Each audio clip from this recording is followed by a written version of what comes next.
রাস্তার জমি সংক্রান্ত বিরোধের জেরে গত 6 মাস ধরে বন্ধ হয়ে রয়েছে রাস্তার সংস্কারের কাজ। ফলে নির্মীয়মান রাস্তাটি চলাচলের সম্পূর্ণ অযোগ্য হয়ে পড়েছে। চরম ভোগান্তিতে পড়েছেন গ্রামবাসীরা। এই পরিস্থিতিতে হিলি গ্রামীণ হাসপাতাল থেকে বইগ্রাম পর্যন্ত রাস্তার দ্রুত সংস্কারের দাবিতে সোমবার দুপুরে 2 নম্বর পাঞ্জল গ্রাম পঞ্চায়েতের প্রধানের কাছে স্মারকলিপি জমা দেন স্থানীয় বাসিন্দারা। স্মারকলিপি গ্রহণ করে দ্রুত রাস্তার সংস্কারের জন্য প্রয়োজনীয় পদক্ষেপের আশ্বাস দিয়েছেন পঞ্চায়েত প্রধান। হিলি গ্রামীণ হাসপাতাল থেকে পূর্ব গোবিন্দপুর হয়ে বইগ্রাম পর্যন্ত পিচ রাস্তার অবস্থা দীর্ঘদিন ধরে বেহাল ছিল। স্থানীয় বাসিন্দাদের দাবির পরিপ্রেক্ষিতে প্রধানমন্ত্রী গ্রামীণ সড়ক যোজনার তহবিল থেকে নতুন করে রাস্তার সংস্কারের উদ্যোগ নেয় প্রশাসন। 2025 সালের মার্চ মাসে 5.3338 কিলোমিটার দীর্ঘ ওই রাস্তার জন্য 3,54,93,000 টাকা তহবিল মঞ্জুর করে ওয়ার্ক অর্ডার প্রক্রিয়া সম্পন্ন করে WBSRDA। পাশাপাশি আগামী 5 বছরের রক্ষণাবেক্ষণের জন্য আরও 30 লক্ষ টাকা বরাদ্দ করা হয়। মার্চ মাসের প্রথম সপ্তাহে বালুরঘাটের রায় এন্টারপ্রাইজ নামে একটি ঠিকাদারি সংস্থা রাস্তার সংস্কারের কাজ শুরু করে, কিন্তু পুরনো রাস্তার তুলনায় নতুন রাস্তার প্রস্থ বৃদ্ধি পাওয়ায় নফর গ্রামের বাসিন্দা বিমান সরকার ও তার আত্মীয় গৌরাঙ্গ সরকার তাদের পৈতৃক জমি দিতে অস্বীকার করায় কাজ বন্ধ হয়ে যায়। এরপর গত কয়েক মাসে রাস্তার অবস্থা আরও শোচনীয় হয়ে উঠেছে।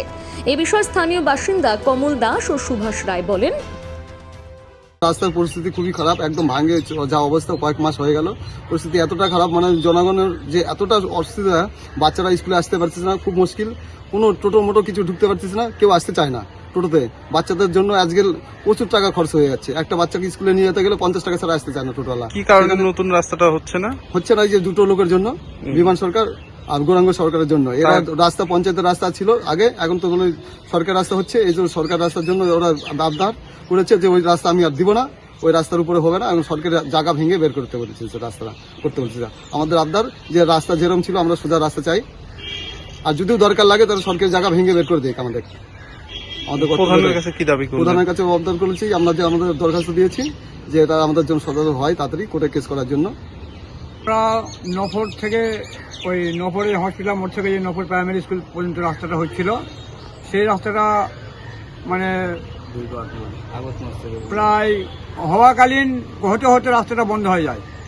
বন্ধ যাওয়ার কারণ হচ্ছে ওখানে দুজন বাদী, গৌরাঙ্গ সরকার আর বিমান সরকার। এই দুজনের বাড়িতে সরকারি রাস্তায় ওরা বাড়ি ঘর করে রাস্তাটা বন্ধ করে দেয়। এবার রাস্তাটা হচ্ছে বড় হওয়ার জন্য ওরা বড় করতে দিবে না, যাওয়ার জন্য মানে রাস্তাটা বন্ধ হয়ে আসে। অন্যদিকে বিমান সরকার বলেন, আমার পৈতৃক সম্পত্তি বাদ দিয়ে পঞ্চায়েতের জমি ব্যবহার করে রাস্তা করার অনুরোধ জানিয়েছি।